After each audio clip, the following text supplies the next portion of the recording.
हाँ तो प्यारे साथियों, कैसे हैं आप सभी। उम्मीद करते हैं आप सभी बहुत बढ़िया होंगे। जैसे कि दोस्तों आज की वीडियो में देखिए हम लोगों ने हिंदी व्याकरण के बहुविकल्पी प्रश्न जो इंपॉर्टेंट इतने सारे बहुविकल्पी कम 60 बहुविकल्पी प्रश्न लेकर आए आज की वीडियो में। देखिए 60 बहुविकल्पी प्रश्न होगा जिसमें से आपको इससे बाहर कुछ नहीं देखने को मिलेगा हिंदी व्याकरण में, ठीक ना। तो चलिए आज हम लोग उस पूरे 60 बहुविकल्पी प्रश्न को हल करते हैं। व्याकरण के क्या क्या वो बहुविकल्पी प्रश्न पूछ सकते हैं, ठीक ना। चलिए क्या है कक्षा 10 का, क्या है कक्षा 10 हिंदी व्याकरण से संबंधित है। हिंदी व्याकरण का बहुविकल्पी प्रश्न है, ठीक है। चलिए स्टार्ट करते हैं बहुविकल्पी प्रश्न।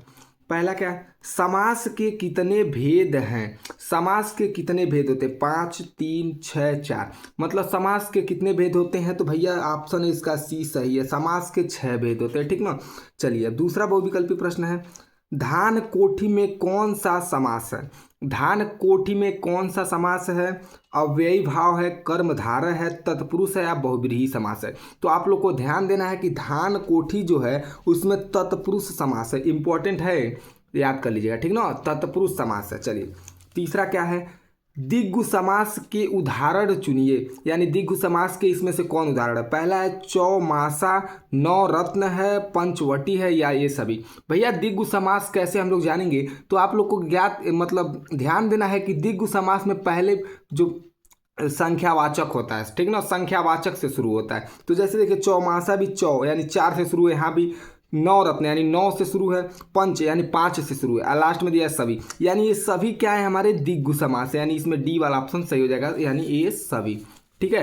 अगला क्या है, त्रिवेणी में कौन सा समास है। अभी आपको मैंने बताया कि जहाँ संख्यावाचक से संख्या से शुरू हो कोई शब्द तो वहाँ कौन सा समास होगा, दिग्गु समास। तो त्रिवेणी है ना, द्वंद्व समास दिया, दिग्गु समास दिया, कर्मधारय समास, अव्ययी भाव, यानी इसमें कौन सा समास है, द्विगु समास। यानी बी वाला ऑप्शन हमारा क्या है, सही है।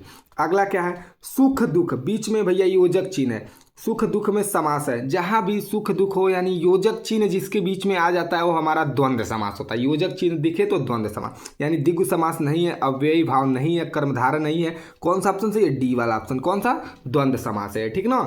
अगला क्या है, हानि लाभ में समास है। हानि लाभ में कौन सा, देखिए बीच में क्या है, योजक चिन्ह है, तो इसमें भी कौन सा समास होगा, द्वंद्व समास होगा ना। यानी द्वंद्व समास दिया, कर्मधारय समास, दिग्गु बहुव्रीहि, तो कोई नहीं है इसमें से। कौन सा, ए वाला ऑप्शन सही है, द्वंद्व समास होगा, ठीक है। अगला क्या है, चरण कमल में समास है। ये दोनों एक पास ही रहेगा, एक पास, ठीक है ना। इसमें डैश वैश नहीं है, थोड़ा गलत लिखा गया है। चरण कमल होगा, यहाँ चरण, यहाँ कमल होगा, यहाँ पर ये नहीं होगा, ठीक ना, ऐसे रहेगा। चरण कमल में समास है, तो चरण कमल में कर्मधारय समास है या बहुव्रीहि है, द्वंद्व है या तत्पुरुष। तो आपको ध्यान देना है कि चरण कमल जो है इसमें हमारा कर्मधारय समास है। कौन सा समास है, कर्मधारय समास है, ठीक ना। ये हमारा 7वां बहुविकल्पी प्रश्न। अब 8वें बहुविकल्पी प्रश्न की तरफ हम लोग चलेंगे, ठीक है। चलिए 8वां देखते हैं हमारा क्या है। 8वां क्या है हमारा, वेद पुराण में समास है। वेद पुराण बीच में क्या है, योजक चिन्ह है। तो मैं अभी आपको बताया कि जहां योजक चिन्ह आएगा उसमें कौन सा समास होगा, द्वंद्व समास। तो दिग्गु भी नहीं है, बहुव्रीहि भी नहीं, तत्पुरुष भी नहीं, यानी हमारा कौन सा ऑप्शन सही है, सी वाला ऑप्शन सही है, द्वंद्व समास, ठीक है। अगला क्या है, तिरंगा में कौन सा समास है। भैया संख्यावाचक से शुरू हो रहा है ना, तो शब्द तो तिरंगा, यानी तिरंगा जब संख्यावाचक से आ गया तो हमने क्या बताया, दिग्गु समास। द्वंद्व भी नहीं, कर्मधारय भी नहीं है, तत्पुरुष भी नहीं, यानी बी वाला ऑप्शन सही है, द्विगु समास। अगला क्या है, पंचवटी में कौन सा समास है। देखो पंचवटी, यहाँ भी क्या संख्यावाचक से शुरू होना है, तो इसमें भी कौन सा समास होगा, अभी आपको बताया कि संख्यावाचक से शुरू होगा तो दिग्गु समास होगा। यानी कर्मधारय नहीं होगा, द्वंद्व नहीं होगा, तत्पुरुष नहीं होगा, यानी सी वाला ऑप्शन सही है, द्विगु समास। अगला क्या है, चौमासा में समास है। चौमासा भैया यही भी चौमासा यानी किससे, संख्यावाचक से शुरू है, तो कौन सा समास होगा, न द्वंद्व होगा, न कर्मधारय, न तत्पुरुष, ये भी कौन सा समास होगा, द्विगु समास होगा, ठीक है। अगला क्या है, शताब्दी में समास है। वही फिर से शताब्दी आ गया, शताब्दी भी क्या है हमारा, संख्यावाचक है, तो ये भी कौन सा समास होगा, न द्वंद्व होगा, न कर्मधारय होगा, न तत्पुरुष, बल्कि द्विगु समास होगा, बी वाला ऑप्शन सही है। अगला क्या है, पड़दर्शन में कौन सा समास है। पड़दर्शन में कौन सा समास है, तत्पुरुष समास है, कर्मधारय समास है, द्विगु समास है या द्वंद्व समास है। तो भैया इसमें पड़दर्शन जो है इसमें हमारा कौन सा समास है, ध्यान देना है, बहुत ही इंपॉर्टेंट है, ये इंपॉर्टेंट है, इंपॉर्टेंट, वेरी इंपॉर्टेंट है, ठीक ना। कौन सा समास है इसमें भैया, ये हमारा तत्पुरुष समास है, ठीक है ना। इसको आप लोग इंपॉर्टेंट, वेरी इंपॉर्टेंट मान के चलिएगा, क्योंकि ये पूछ सकता है बोर्ड एग्जाम में इसमें, ठीक है। ज़्यादा इंपॉर्टेंट है, इन सब में ये भी इंपॉर्टेंट है, ठीक ना।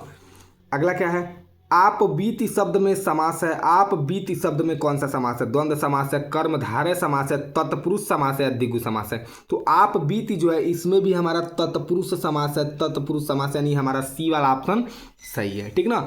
अगला क्या है, यथासंभव में कौन सा समास है। यथासंभव में कौन सा समास है, आपको ध्यान में दिया है, अव्ययी भाव है, कर्मधारय है, या तत्पुरुष है, या दिगु। तो यथासंभव में जो हमारा है अव्ययी भाव समास है, अव्ययी भाव वाला, यानी ए वाला ऑप्शन हमारा क्या है, सही है, ठीक ना।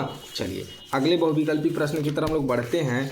अगला बहुविकल्पी प्रश्न हमारा क्या है, इधर है, अब यहाँ से शुरू होगा अगला। चलिए 16वां बहुविकल्पी प्रश्न है हम लोगों का, क्या है कि आचार्य भरत ने कितने रसों का उल्लेख किया था। आचार्य भरत ने कितने रसों का उल्लेख किया था, तो ऑप्शन है 7, 8, 9, 10। तो आपको याद रखना है कि आचार्य भरत ने जो है 8 रसों का उल्लेख किया था। कितने रसों का, 8 रसों का उल्लेख किया था, ठीक है। चलिए अगला चलते हैं।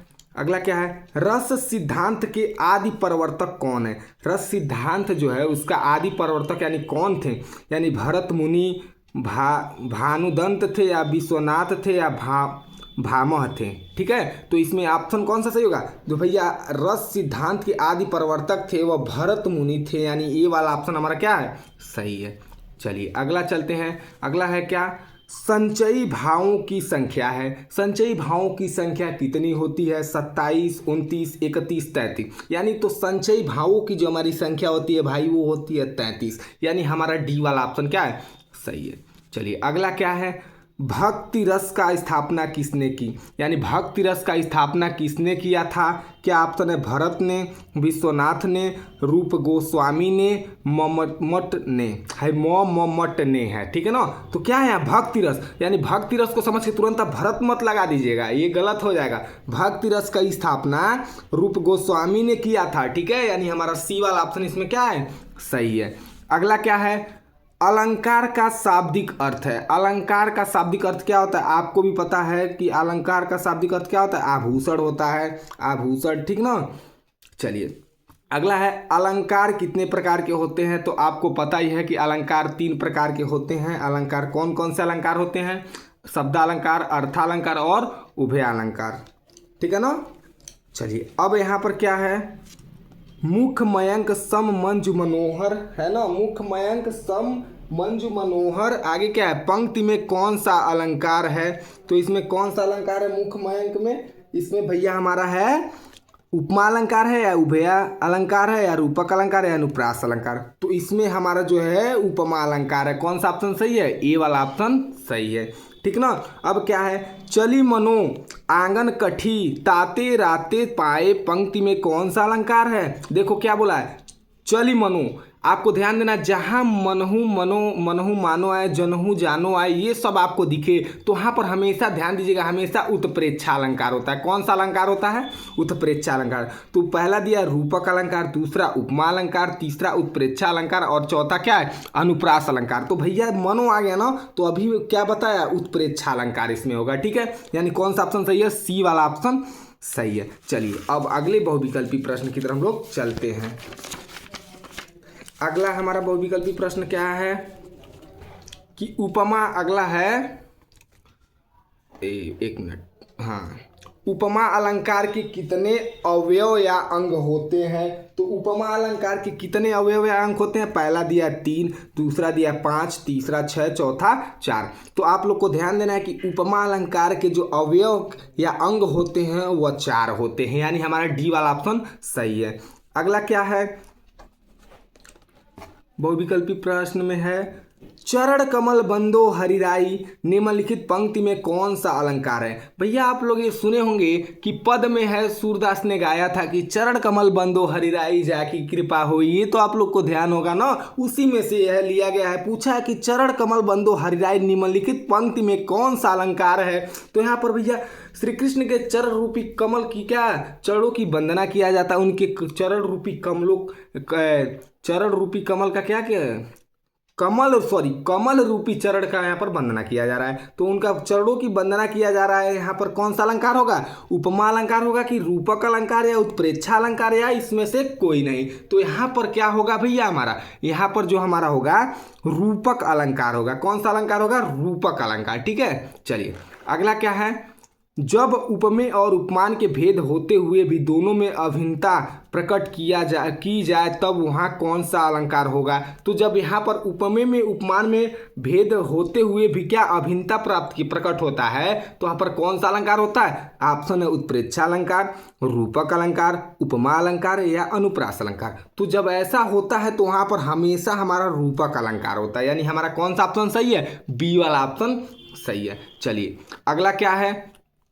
जो वाक्य में प्रयुक्त होकर उसके अर्थ को चमत्कृत या अलंकृत करते हैं वे कहलाते हैं। भैया जो वाक्य में उसके अर्थ को चमत्कृत करे ना, अगर अर्थ को चमत्कृत करता है तो अर्थालंकार होता है, शब्द में करे तो शब्दालंकार होता है। लेकिन यहाँ क्या बोला? अर्थ को चमत्कृत करे तो शब्दालंकार होगा? नहीं होगा। उभयालंकार नहीं होगा। तो कौन सा अलंकार होगा? अर्थालंकार, यानी इसमें से सी वाला ऑप्शन सही है। ठीक है, चलिए अगला क्या है? पीपर पात सरिस मंडोला उपर्युक्त पंक्ति में अलंकार है, यानी पीपल के पत्ते की तरह हमारा मन क्या है? डोलता है, इसका अर्थ ये है। और इसमें पूछा है कि अलंकार क्या होगा? रूपक होगा या उपमा होगा, उत्प्रेक्षा होगा या अनुप्रास होगा। तो पीपर पात सरिस मंडोला में जो हमारा है कौन सा अलंकार होगा? उपमा अलंकार होगा, यानी बी वाला ऑप्शन हमारा क्या है? सही है। ठीक है ना, चलिए अगला क्या है हमारा? मनु हूँ, मानो जन हूँ, जानो आदिवाचक शब्द किस प्रकार में प्राय प्रयुक्त होते हैं? किस अलंकार में प्राय प्रयुक्त होते हैं? तो अभी आपको मैंने बताया कि मन हूँ, मानो, जनु, जानो आदिवाचक शब्द आए तो वहाँ पर कौन सा अलंकार होता है? उत्प्रेक्षा अलंकार होता है, यानी इसमें हमारा ए वाला ऑप्शन क्या हो जाएगा? सही हो जाएगा। ठीक है ना, अगला क्या है? अगला है यहीं कहीं पर बिखर गई वह भगन विजयमाला सी में अलंकार है, यानी इसमें कौन सा अलंकार है? तो पहला ऑप्शन है भैया रूपक उपमा अलंकार, दूसरा है उत्प्रेक्षा अलंकार, तीसरा रूपक अलंकार और चौथा है सलेश अलंकार। तो यहीं कहीं पर बिखर गई है तो इसमें जो है हमारा भैया उत्प्रेक्षा अलंकार है, यानी बी वाला ऑप्शन सही है। ठीक है ना, चलिए अब अगले बहुविकल्पी प्रश्न की तरफ हम लोग चलते हैं। अगला बहुविकल्पी प्रश्न हमारा क्या है देखते हैं। ठीक है, चलिए अब 33 नंबर का कहाँ तक हुआ है बहुविकल्पी हमारा? 30 तक हो गया ना। 31वें बहुविकल्पी प्रश्न की तरफ हम लोग बढ़ते हैं। चलिए आ गया 31वां बहुविकल्पी प्रश्न हमारा। जरा 1 मिनट। हाँ 31वां क्या है बहुविकल्पी प्रश्न हमारा आ चुका है। चलिए 31वां बहुविकल्पी प्रश्न क्या है? हिंदी साहित्य के छंद शास्त्र की दृष्टि से पहली कृति कौन सी है? यानी छंद शास्त्र के दृष्टि से जो हिंदी का प्रथम कृति था वह कौन सा था? छंदमाला था, छंदसार था, छंदोवर्ण पिंगल था या छंद विचार था? तो भैया हिंदी साहित्य में छंदशास्त्र की दृष्टि से जो पहली कृति थी वो हमारा जो था छंद्रमाला था, यानी ये वाला ऑप्शन हमारा सही हो जाएगा। ठीक ना, चलिए अब अगले बहुविकल्पी प्रश्न पे चलते हैं। छंद को पढ़ते समय आने वाले विराम को क्या कहते हैं? तो जो छंद को पढ़ते समय विराम आता है उसको गति कहते हैं, यति कहते हैं, तुक कहते हैं या गढ़ कहते हैं। तो छंद को पढ़ते समय जो हमारा यति आता आने वाला विराम जो होता है उसको यति कहते हैं, यानी हमारा बी वाला ऑप्शन सही है। ठीक है, अगला क्या है? गणों की सही संख्या है। गणों की सही संख्या यानी गणों की सही संख्या कितनी होती है? 6 होती है, 8 होती है, 10 होती है, 12। तो गणों की जो सही संख्या हमारी होती है 8 होती है। बी वाला ऑप्शन हमारा क्या है? सही है। ठीक है ना, अगला क्या है? 4 चरणों में समान मात्राओं वाले छंद को क्या कहते हैं? 4 चरण हो उसमें समान मात्राएं हो उसको क्या कहते हैं? सममात्रिक छंद कहते हैं, विषम मात्रिक छंद, अर्ध सममात्रिक छंद या उपरोक्त में सभी। तो जब 4 चरणों में समान मात्राएं होंगे तो वहां पर हमारा सममात्रिक छंद कहलाएगा, यानी ये वाला ऑप्शन सही है। अगला क्या है? छंद कितने प्रकार के होते हैं? छंद कितने प्रकार के होते हैं? तो ये जो है आपके लिए है HW में, आप लोग कमेंट में इसको बताएंगे कि कितने प्रकार के होते हैं। एक आध प्रश्न भैया आप लोग भी तो कमेंट करें, तभी तो जानेंगे। हाँ, आप लोग देख रहे हैं वीडियो को, वैसे कैसे मान लेंगे, ठीक ना। तो आपको बताना है कि छंद कितने प्रकार के होते हैं कमेंट में। चलिए अगला क्या है, छंद शब्द का सर्वप्रथम उल्लेख किसमें मिलता है? छंद शब्द का सर्वप्रथम उल्लेख किसमें मिलता है? ऑप्शन है अथर्ववेद, ऋग्वेद, यजुर्वेद, सामवेद। तो इस किसमें मिलता है? तो जो छंद शब्द का सर्वप्रथम उल्लेख मिलता है वो हमारा ऋग्वेद में मिलता है, यानी बी वाला ऑप्शन हमारा क्या है, सही है। चलिए अगला क्या है, छंद का शाब्दिक अर्थ है। छंद का शाब्दिक अर्थ क्या होता है? बंधन होता है, आभूषण होता है, चमत्कार होता है, या इनमें से कोई नहीं। तो जो हमारा छंद का शाब्दिक अर्थ होता है वह होता है बंधन, यानी ए वाला ऑप्शन हमारा क्या है, सही है। अगला क्या है, सोठा छंद में कितने चरण होते हैं? सोठा छंद में कितने चरण होते हैं? ऑप्शन है 4, 2, 3, 1। तो सोठा छंद में जो चरणों की संख्या होती है कितनी होती है? 4 होती है, यानी ऑप्शन क्या है, ए वाला सही है। चलिए अब अगले प्रश्न की तरफ चलते हैं, बहुविकल्पी 38, 39 नंबर। हाँ, अगला क्या है हमारा, अगला है रोला किस प्रकार का छंद है? तो रोला किस प्रकार का छंद है? विषम मात्रिक छंद है, अर्ध सम मात्रिक छंद है, सम मात्रिक, या इनमें से कोई नहीं। तो आपको पता ही होगा कि रोला जो है हमारा सम मात्रिक छंद है। क्या है? सम मात्रिक छंद है, यानी सी वाला ऑप्शन जो होगा हमारा सही होगा, ठीक ना।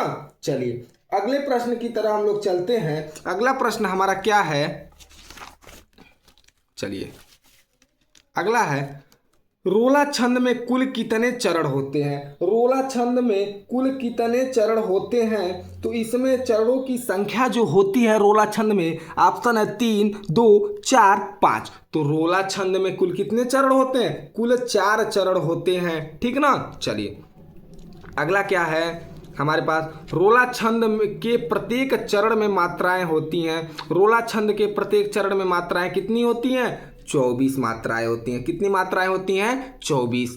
तो हमारा बी वाला ऑप्शन सही है, ठीक है। अगले पे चलते हैं।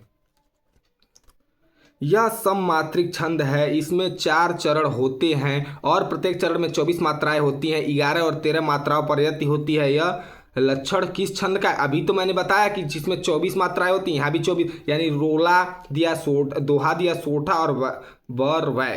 तो इसमें ऑप्शन कौन सा सही है? पहला ही तो सही है, रोला वाला, यानी इसका ऑप्शन ये सही है। चलिए अगला क्या है, सुन केवट के बैन प्रेम लपेटे अटपटे, बिखरे करुणा ऐने चितई, जानकारी लखन तनु। यानी इसमें पूछ रहा है उपयुक्त पंक्तियों में छंद है, यानी इसमें कौन सा छंद है उपयुक्त पंक्तियों में। तो भैया इसमें रोला है कि सोठा है कि सवैया है या कुंडलियां हैं। तो इसमें कौन सा ऑप्शन सही है? ये जो है हमारा भैया है, ये हमारा सोठा है। इसको जरा आप बना लीजिएगा, वेरी इंपॉर्टेंट प्रश्न, यानी वेरी इंपॉर्टेंट प्रश्न है, VIP है, ठीक है ना, वेरी इंपॉर्टेंट प्रश्न है, इसको बना लीजिएगा। बी वाला ऑप्शन इसका सही हो जाएगा, ठीक है। चलिए अगला क्या है, अब यहाँ थोड़ा उपसर्ग से हम लोग जानेंगे। उपसर्ग से, पर्यावरण शब्द में प्रयुक्त उपसर्ग है, यानी पर्यावरण में उपसर्ग का मतलब क्या होता है? जो शब्द के पहले लगे, ठीक है, यानी जो शब्द के पहले लगता है उपसर्ग होता है। जैसे पर्यावरण में क्या पहले लगा है, दिया है पर्या, ऑप्शन है वरण है, परि है या प्र है। तो पर्यावरण को अगर आप लोग पढ़ेंगे तो इसमें पहले आपको मिलेगा पढ़ने को परि, यानी पर्यावरण होता है ना, तो परि इसमें उपसर्ग है इसका, ठीक ना। चलिए अगला क्या है, अनुग्रह शब्द में प्रयुक्त उपसर्ग है, यानी अनुग्रह में कौन सा उपसर्ग है, यानी शुरू में इसके शब्द के अर्थ में क्या लगा है अनुग्रह में, यानी अन है, अ है, अनु है, ग्रह है, यानी अनु लगा है, यानी सी वाला ऑप्शन हमारा क्या है, सही है, ठीक है। चलिए ये हो गया। अब अगले प्रश्न की तरफ हम लोग चलते हैं, 46 नंबर के बहुविकल्पी प्रश्न की तरफ। चलिए ये रहा हमारा 46 नंबर का बहुविकल्पी प्रश्न आ चुका है आपके सामने। अच्छा, अब इसमें क्या है, उपदेश शब्द में प्रयुक्त उपसर्ग है, यानी उपदेश में क्या पहले उपसर्ग है, यानी कौन सा शब्द पहले जोड़ा गया है, यानी इसमें कौन सा, पहला है उ, दूसरा अ, तीसरा उप, चौथा अन, यानी उपदेश, यानी पहले ही पढ़ेंगे तो उप, यानी इसमें क्या जोड़ा गया है, उप जोड़ा गया, उपसर्ग इसका क्या है, उप है, यानी हमारा कौन सा सी वाला ऑप्शन जो है सही होगा। ठीक ना। चलिए अब अगला चलते हैं, अगला देखते हैं, अगला क्या है हमारा, अधिग्रहण शब्द में प्रयुक्त उपसर्ग है। अधिग्रहण शब्द में प्रयुक्त उपसर्ग है, पहला क्या है अति है, दूसरा है अधि, तीसरा क्या है अध, चौथा क्या है अ, यानी अधिग्रहण। अगर इसको पढ़े तो शुरू में क्या जोड़ा गया है उपसर्ग इसका, पढ़ने में देखिए अधिग्रहण यानी अधि, अधि जोड़ा गया ना, यानी इसका ऑप्शन क्या हो जाएगा, बी वाला सही हो जाएगा, अधि हो जाएगा। ठीक ना।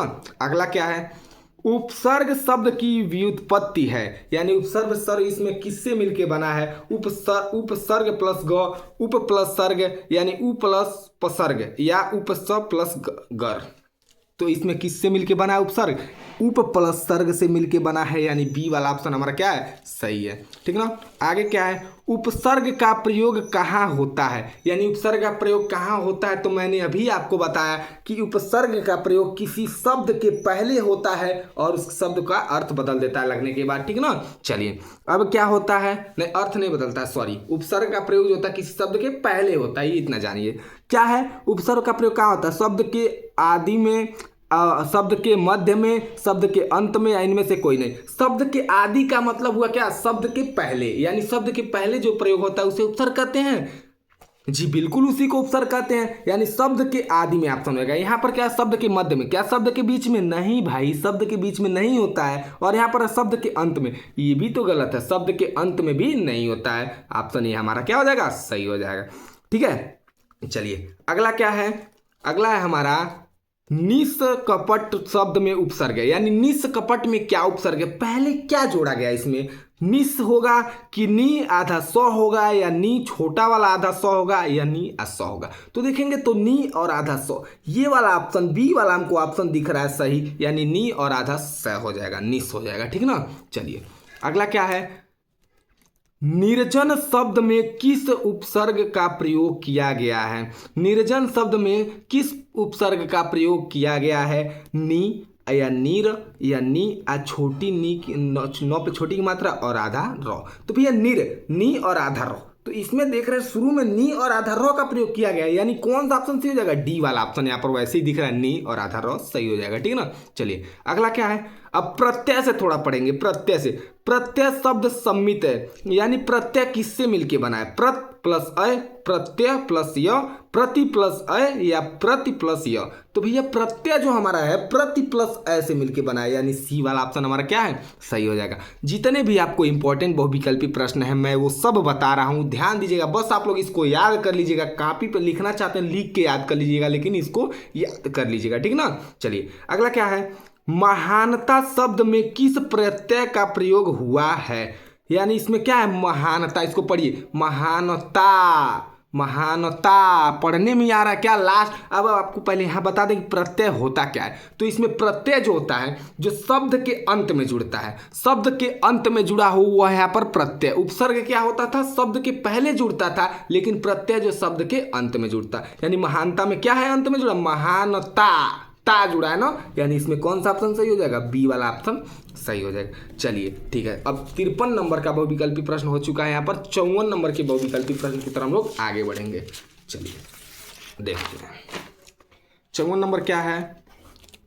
हाँ अगला है हमारे पास 54 नंबर का प्रश्न बहुविकल्पी दिया है, भलाई शब्द में कौन सा प्रत्यय, यानी भलाई के अंत में क्या जोड़ा गया है, प्रत्यय का मतलब भलाई के अंत में क्या जोड़ा गया है, ऑप्शन है ई, आई, ऐ, भ, यानी भलाई पढ़िए ना, इसको पढ़ने में आपको मिल जाएगा क्या जोड़ा गया है, यानी भलाई, आई, भलाई, ई लास्ट में क्या आ रहा है, ई आ रहा है, यानी ये वाला ऑप्शन हमारा क्या हो जाएगा सही हो जाएगा। ऐसे पढ़ के भी आप लोग पहचान कर सकते हैं।